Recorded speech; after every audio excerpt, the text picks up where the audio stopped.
Salut tout le monde, j'espère que vous allez bien. Aujourd'hui on va se retrouver donc pour la vidéo résultat de Fastlane 2016. Vraiment j'ai trois petites choses à faire juste avant, ça va vraiment être le plus rapide possible. Donc dans un premier temps je tenais déjà à vous remercier. On a passé la barre des 500 abonnés, j'ai pas vraiment eu l'occasion de vous remercier. Que ce soit dans ma vidéo pronostic ou même dans la vidéo de Daniel Bryan, j'avais totalement zappé. Donc voilà, je tenais à vous le remercier maintenant, donc vraiment, merci à vous, c'est vraiment super. 500 abonnés, je trouve que c'est quand même énorme. Je pensais pas, enfin je l'ai déjà dit, mais je pensais pas rester sur YouTube aussi longtemps, et je me voyais pas avoir autant d'abonnés. Je pensais pas que ça allait marcher à ce point-là, donc voilà, tout simplement, merci à vous. J'ai pas vraiment d'idée pour vous remercier, je sais pas trop quoi faire. Donc si jamais vous avez une proposition à me faire pour une vidéo spéciale 500 abonnés ou autre, n'hésitez pas. Mais c'est vrai que j'ai pas vraiment d'idée, donc voilà. Ensuite, alors dans un deuxième temps, je te vais faire un petit peu de la pub pour une chaîne qui pour moi le mérite vraiment, qui vaut le coup d'œil. Donc c'est la fabuleuse histoire du catch américain, qui est tenue notamment par Norbert Foyan et Rabbi Mentor. Donc c'est un duo, donc notamment Norbert Foyan qui est connu notamment pour avoir commenté l'équipe sur l'équipe 21, la Ring of Honor. C'est une chaîne qui vaut vraiment le coup d'œil. En fait, ils font des vidéos sous forme de podcast, donc des podcasts qui durent environ 1h30, 2h, où ils reviennent sur plusieurs sujets. Donc, sont notamment revenus sur la carrière de Bret Hart, sur CM Punk. Ils sont aussi revenus sur la WWF en 1995, les ratés de la WWE, le succès, enfin les réussites plutôt de la WCW. Donc c'est des gars qui regardent le catch depuis très très longtemps. Donc vous allez apprendre des choses, c'est une certitude. C'est le genre de chaîne que j'aime bien, parce que moi j'aime bien apprendre des choses sur le catch, donc voilà, tout simplement je vous invite à aller vous abonner. Ils ont un tout petit peu plus de 200 abonnés, ils devraient en avoir beaucoup plus. Quand je vois certains qui en ont je sais pas combien, clairement ils mériteraient d'en avoir beaucoup plus. Et enfin, dernier point, bon là ça va être très très rapide. Donc ma prochaine vidéo, ce sera donc ce week-end, ce sera la review de Night of Champions 2010. Je vous rappelle que j'ai normalement une promesse à tenir, c'est-à-dire faire une vidéo review par mois. Au mois de janvier, c'était SummerSlam 2008. Et donc là, pour février, vous aurez Night of Champions 2010. Voilà. J'ai assez parlé hors sujet. On va pouvoir parler donc du pay-per-view Fastlane 2016. Je vais commencer déjà par les caractéristiques du pay-per-view. Nous, c'était forcément le 21 février. C'était à Cleveland, Ohio. Donc notamment Ziggler et le Miz sont originaires de là. Donc c'était la Quicken Loans Arena, une arène avec le logo de Quick. Je trouve ça un petit peu moche, mais bon, ça doit être commun aux États-Unis, mais c'est vrai que je trouve ça fait moche quoi. Et donc le thème de ce pay-per-view c'était Watch This de Wild Rush. Alors c'est clairement pas, allez, un petit point musical avant de commencer le pay-per-view. C'est clairement pas le genre de musique que j'aime bien pour les pay-per-view, mais j'ai quand même trouvé ce thème meilleur que celui de l'année dernière parce que Fastlane 2015, je crois que c'est l'un des pires thèmes musicaux que j'ai pu entendre pour un pay-per-view, vraiment. Si vous vous souvenez pas du thème, je vous invite à aller la réécouter, c'était Faster. Donc le thème collé avec le pay-per-view, mais clairement c'était vraiment de la merde. Donc voilà, le petit point musical étant terminé, je vais pouvoir tout simplement commencer mon avis. Donc on va commencer par le pré-show. Donc on avait Kalisto face à Alberto Del Rio dans un Two Out of Three Falls match. Le match a duré 15 minutes, ce qui en fait vraiment une très bonne durée. Surtout déjà de 1 parce que c'est une bonne durée déjà, et aussi parce que c'est un match du pré-show. Alors donc le match s'est bien déroulé en 3 manches. La première manche est à l'avantage de Kalisto. En fait, comment dire, Kalisto allait sauter sur Del Rio qui était près, vous savez où sont notamment Lilian Garcia, à côté de la table des commentateurs, là où normalement il y a une barricade. Et en fait Del Rio l'a surpris en lui mettant un gros coup de chaise. Finalement ensuite, donc première manche donc à l'avantage de Kalisto. Deuxième manche à l'avantage de Del Rio qui a défoncé Kalisto et qui ensuite lui a porté son double stomp. Et enfin la troisième manche va à l'avantage de Kalisto qui a balancé Del Rio tête la première dans le coin du ring et ensuite en a profité pour faire un petit paquet si je me souviens bien. Donc voilà, victoire de Kalisto, c'était un bon match. La meilleure manche pour moi était la dernière, c'est là où on a eu le plus de win-ring. Et surtout pour moi, ce match avait sa place dans le pay-per-view. Bon, Vous allez voir plus tard pourquoi je dis ça, mais clairement il y a des matchs qui avaient rien à faire là, quoi. Enfin bref, voilà. Bon pré-show, certainement l'un des meilleurs pré-shows de l'histoire, entre guillemets, en termes de qualité in-ring. Et voilà. Donc victoire de Kalisto, c'était le bon choix pour moi, tout simplement. Et puis voilà. Et donc on va commencer par le premier match de la soirée. Et donc déjà, première incompréhension et coup de gueule, parce que je préfère vous le dire, il y en aura plusieurs dans la vidéo. Ça faisait longtemps que j'avais pas autant de points négatifs à dire dans un pay-per-view. Premier point négatif, l'opener. Très mauvais choix pour moi, clairement. Ils auraient dû mettre un Kevin Owens Ziggler. Pour moi, c'était vraiment ça. Hein. Je pensais vraiment que ça allait être Owens Ziggler ou un truc comme ça. Parce que voilà, l'opener, c'est censé te donner envie. C'est censé te donner le ton de la soirée. C'est censé te dire, putain, vite le main event. Enfin, voilà, c'est censé te donner le ton de la soirée.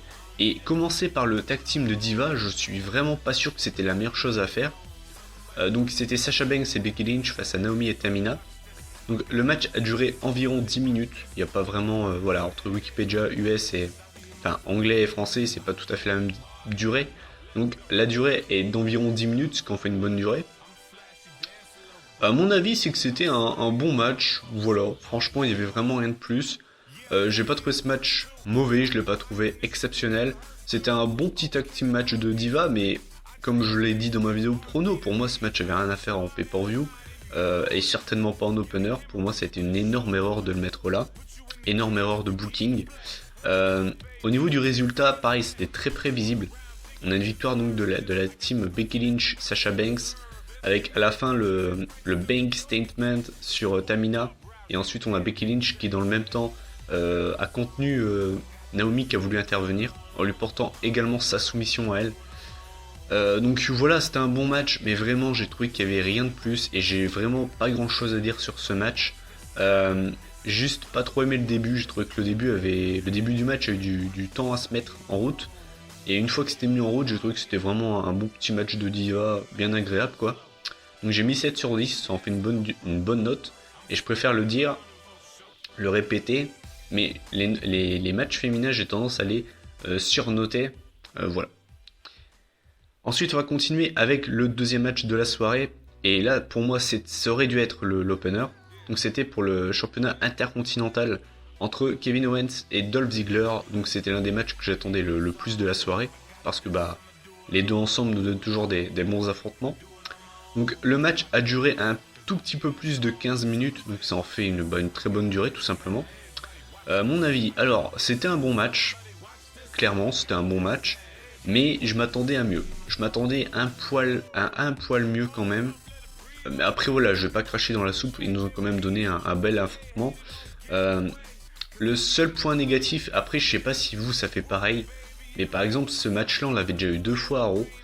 Et clairement il y a ce côté première fois qui n'y est pas. C'est-à-dire que si on n'aurait pas eu ces 2 premiers affrontements entre les deux à Raw et voilà. Je pense que j'aurais plus kiffé ce match. Malheureusement, on a déjà eu ce match 2 fois, donc on sait environ à quoi il fallait s'attendre. Et c'est dommage. Et de toute façon, c'est pas le seul match dans ce cas-là. J'ai trouvé qu'il y avait quand même eu pas mal de super kicks. De toute façon, Ziggler et Owens ont tous les deux cette prise dans leur arsenal. Donc c'est vrai que c'était un peu répétitif, je trouve. Mais sinon, après voilà, c'était un bon match. Mais clairement, je vais vous dire franchement, j'ai pas non plus sauté de ma chaise. Et je m'attendais à voir un petit peu mieux quand même.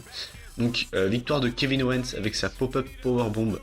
Donc j'ai trouvé que c'était le résultat adéquat encore une fois.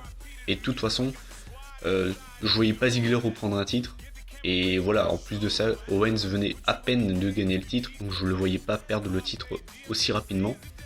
Donc j'ai mis une note de 7,5 sur 10. Donc c'est la deuxième meilleure note de la soirée. Et puis voilà.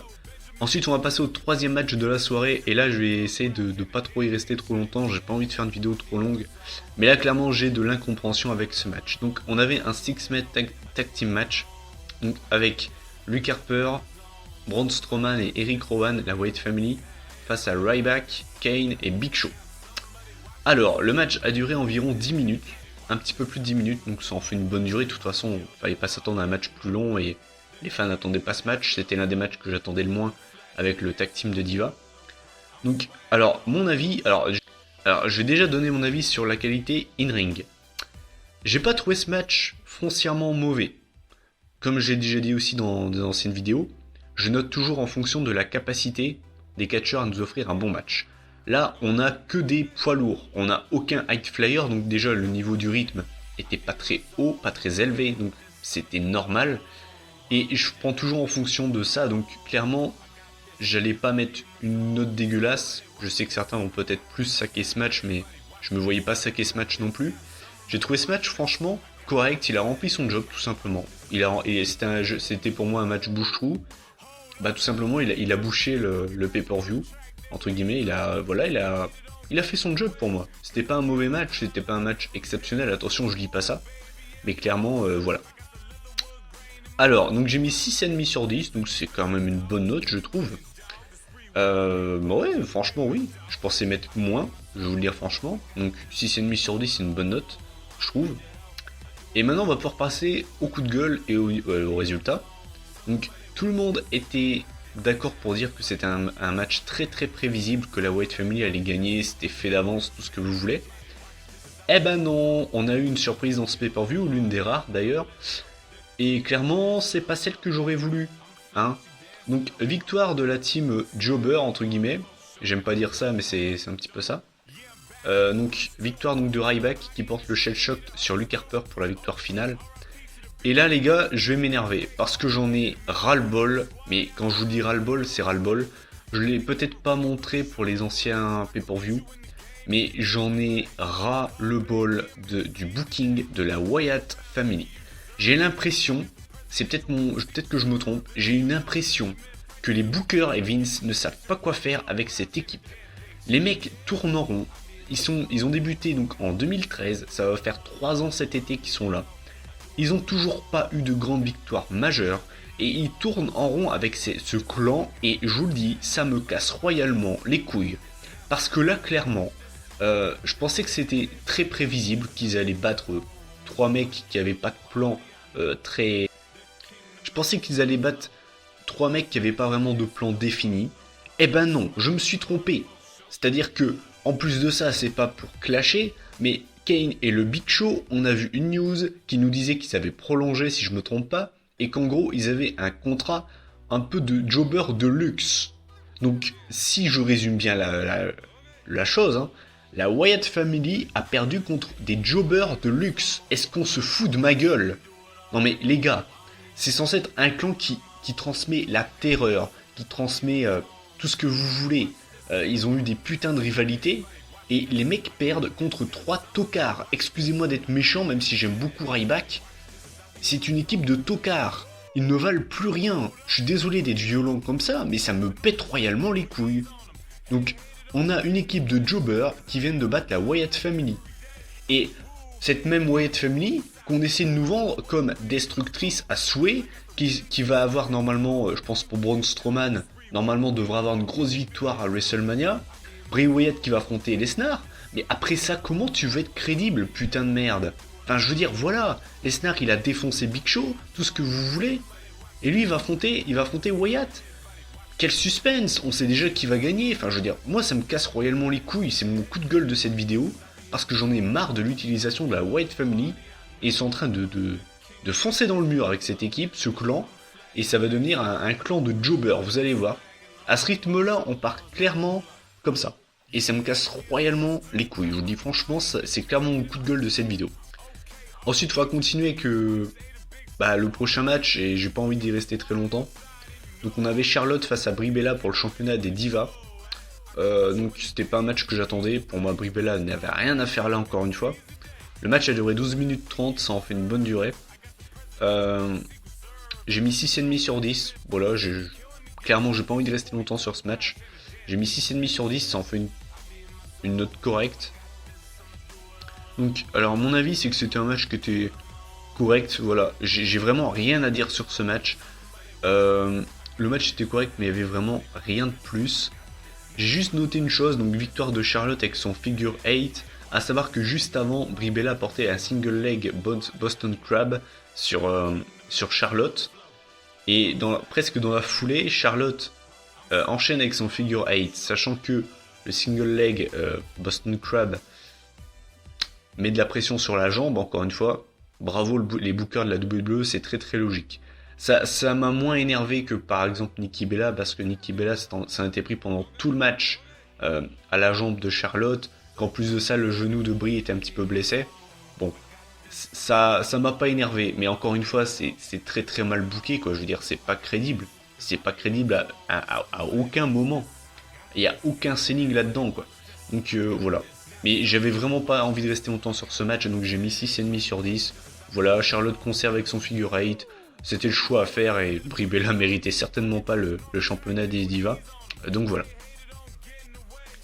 Ensuite, on va continuer avec un match de légende. C'était le match que j'attendais le plus de la soirée. Donc on avait AJ Styles de Phenomenal contre Chris Jericho Y2J. Alors le match a duré 16 minutes 20 et ça va peut-être vous surprendre, mais ça a été le match le plus long de la soirée. Clairement, devant mon écran, j'ai pas vraiment eu l'impression qu'il ait duré si longtemps. Je lui aurais donné 12-13 minutes, vraiment pas plus. Donc pour vous dire que voilà, le match m'a plu, parce que généralement quand vous voyez un match et que vous pensiez qu'il était moins long, c'est que vous avez vraiment kiffé le match. Moi c'est clairement le cas, j'ai vraiment aimé. Donc mon avis c'est que c'était un bon match. Clairement pour moi c'est le meilleur match de la soirée. Je l'ai pas trouvé exceptionnel non plus, mais il était vraiment bon, clairement. Deux légendes qui ont rempli parfaitement leur travail, avec un Jericho qui a clairement agi comme un heel. Seul point négatif de ce match, c'est le seul point négatif clairement. Jericho s'est relevé du Styles Clash et clairement ça passe pas. AJ Styles sur le circuit indépendant, que ce soit la TNA, New Japan, tout ce que vous voulez, la prise qui l'a fait mondialement connaître, c'est le Styles Clash. Et clairement, si Jericho se relève du Styles Clash, un mec comme Roman Reigns ou d'autres auront aucun problème pour se dégager de cette prise. Et ça me casse royalement les couilles parce que normalement, ce genre de prise, normalement, il l'utilise en plus de ça pas très souvent. Et si en plus de ça, il ne gagne pas les matchs quand il s'en sert très peu, ça va poser un problème. Donc, c'est le seul point négatif que j'ai relevé quand j'ai vu que Jericho s'est relevé. J'ai fait ah non, ça par contre, c'était pas bon du tout. Mais sinon voilà, c'était un bon match. Je vais pas cracher dans la soupe, on a eu du code breaker, on a eu du Walls of Jericho, on a eu du Styles Clash, enfin vraiment on a eu un très bon match entre deux légendes. Pour moi c'est leur meilleur match des trois, même si franchement je vais pas trouver ce match largement plus haut que les deux premiers qu'ils ont fait. Mais il est quand même, pour moi c'est le meilleur des trois. Qu'est-ce que j'allais dire aussi ? Oui, donc à la fin, AJ Styles a fait abandonner Jericho avec sa prise de soumission. J'ai pas retenu son nom, désolé. Je sais plus c'est quoi le nom de sa prise.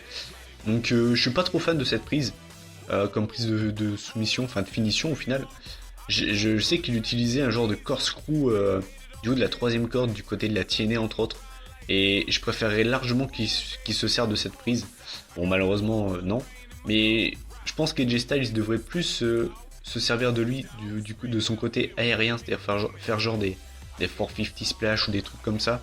Je pense qu'ils peuvent mieux s'en servir. Je trouve qu'au niveau du in-ring, ils s'en servent pas assez. Il a un panel de prise ahurissant, ce mec. Et je trouve qu'ils s'en servent peut-être pas assez. Donc voilà.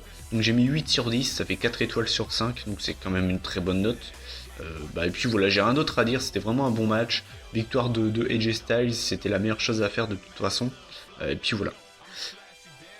Ensuite, on va continuer avec un segment que j'attendais pour une seule raison, les débuts de Team Soft. Donc, on avait le Cutting Edge Peep Show, donc tenu par Edge et Christian, bien évidemment. Donc, ils font un speech tout simplement, on peut se le dire, promotion canapé pour le WWE Network, puisque ils ont leur propre show qui a commencé hier. Donc, c'était juste après justement Fastlane, ça a commencé juste après. Et donc ensuite on a donc le New Day qui arrive, donc là je me dis pour l'instant tout est parfait. Les deux commencent un petit peu à se clasher, tout ça. Et là donc, moi j'attendais vraiment les débuts de Soft. Pour moi, tout était réuni pour avoir leur début. Et finalement, on a eu la League of Nations.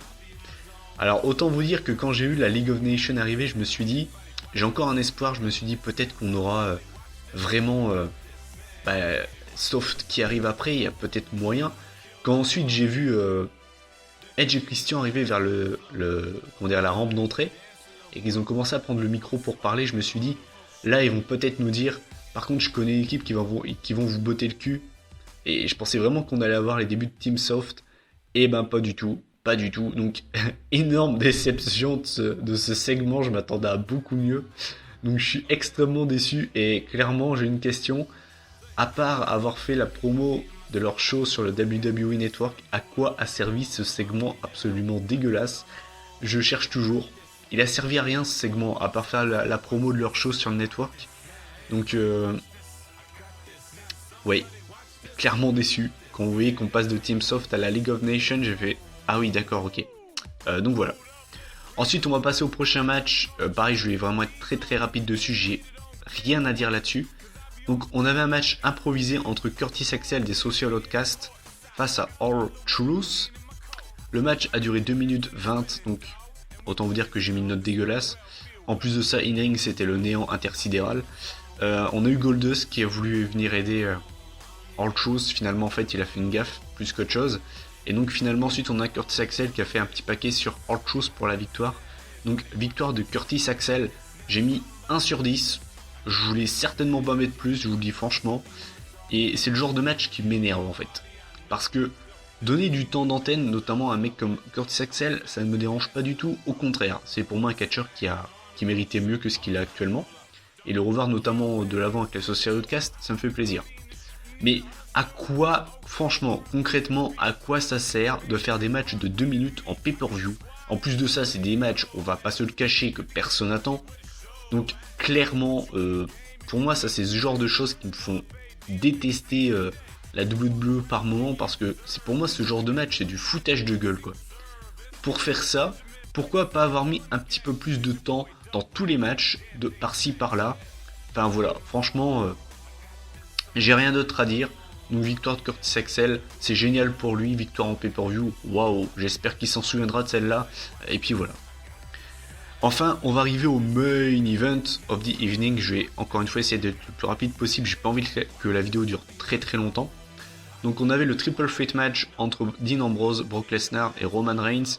Le vainqueur affrontait tout simplement Triple H à WrestleMania pour le WWE World Heavyweight Championship. Alors mon avis c'est que c'était un triple threat qui a été exactement ce que j'avais pronostiqué, c'est-à-dire que c'est un match qui pour moi était très répétitif.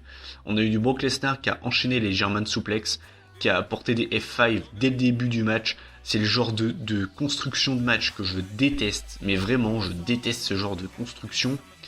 Donc voilà, Roman Reigns a essayé de revenir par moments dans le match avec ses Superman Punch légendaires, LOL, hashtag LOL. Clairement voilà, après on a les deux qui se sont mis ensemble pour affronter Brock Lesnar, c'était très prévisible et c'est de toute façon voilà, fallait s'y attendre.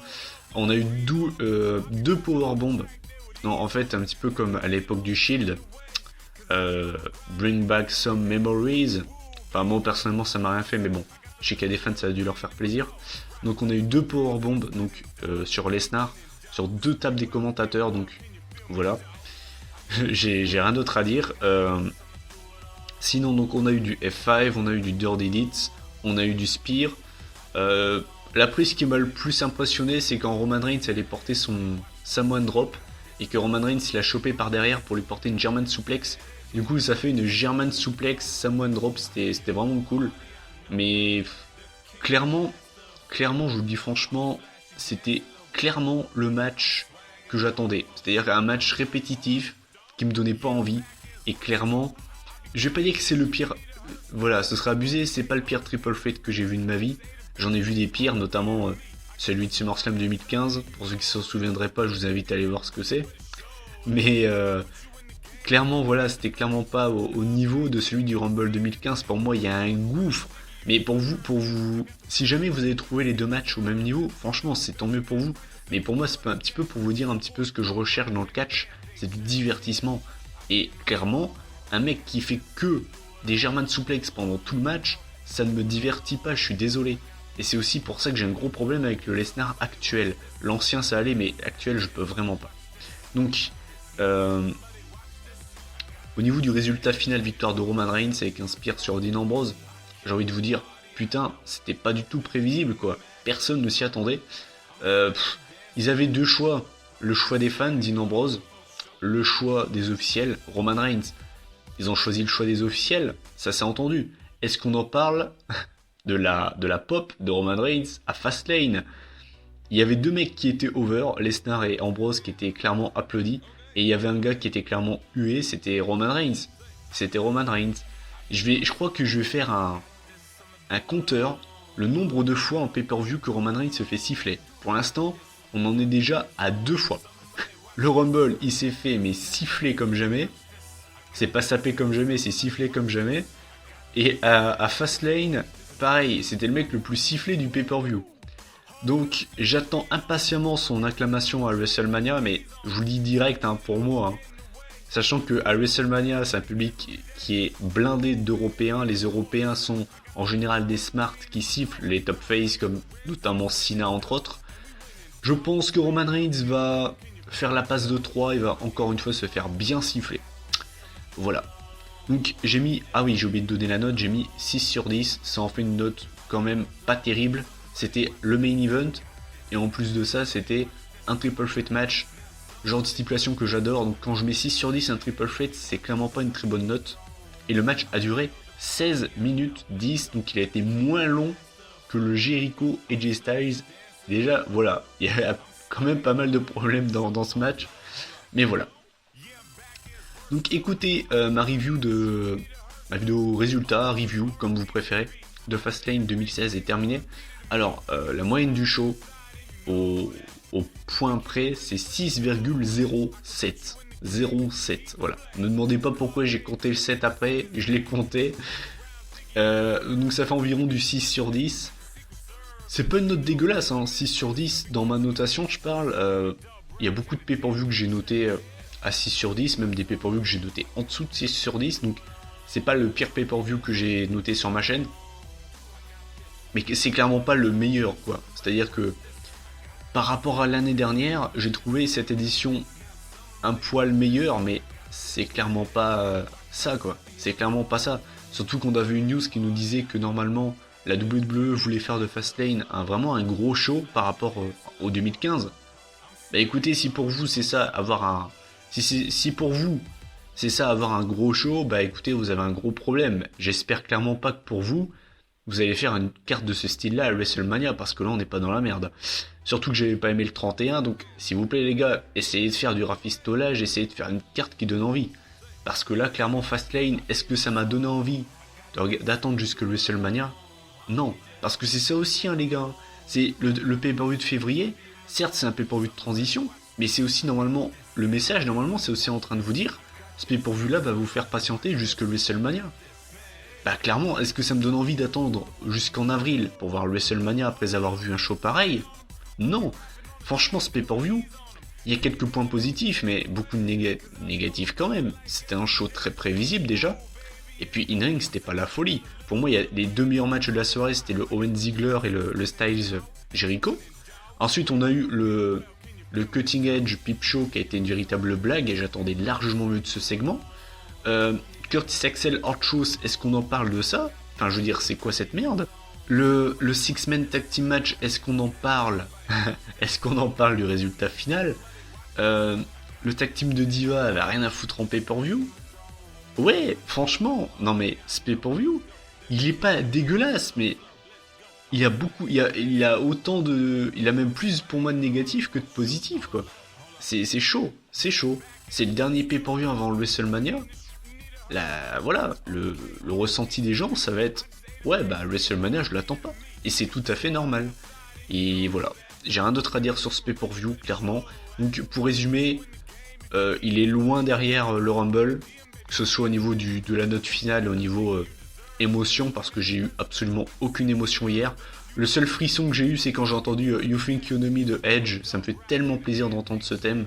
Mais c'est vraiment le seul moment où j'ai eu des frissons pendant le pay-per-view, ce qui est un petit problème quand même.